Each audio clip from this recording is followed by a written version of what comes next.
Benvenuti anche oggi a questo nuovo appuntamento con Cronache Venete, una goccia nel mare dell'informazione. Presso la sede di Assocamping a Cavallino Treporti è stato presentato il progetto Vacanze Sicure, proposto dalla Fondazione Terra d'Acqua in collaborazione con Assocamping e i volontari del soccorso. Per noi Giovanni Monforte.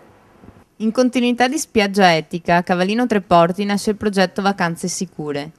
L'iniziativa vede nei territori di Jesolo e Cavallino Treporti un'economia ed un turismo nelle quali si possa sviluppare anche la cultura del dono. Abbiamo pensato di strutturarla proprio attraverso la presentazione nelle varie realtà, non solo dei campeggi, ma anche, come ci è stato garantito dal presidente di Assocamping, il signor Ballarin, nelle varie realtà commerciali del territorio, questo box dentro il quale verranno raccolti volontaristicamente naturalmente le donazioni di €1, ma non necessariamente solamente di €1, di quanto insomma in quel momento il turista o il cittadino del Cavallino o l'acquirente X o Y decideranno di versare. Per questo, in totale sinergia, la Fondazione Terra d'Acqua ed Assocamping si sono uniti per la raccolta fondi, un contributo di €1 da parte di turisti residenti con l'obiettivo comune di acquistare un defibrillatore professionale da destinare all'Associazione dei Volontari del Soccorso,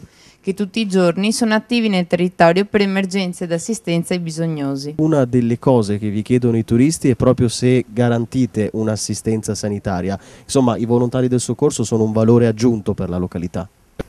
No, un valore indispensabile più che un valore aggiunto, perché quando si danno i dati di una località, uno dei dati principali è appunto la sicurezza della salute, noi possiamo andare fieri che qui a Cavallino abbiamo i volontari del soccorso che garantiscono un servizio, un pronto intervento in caso di necessità, e questo naturalmente è un valore non da poco. Ci diceva prima c'è un'incidenza che cresce di problemi cardiaci, e in effetti questa raccolta è finalizzata a che cosa? A comprare che cosa?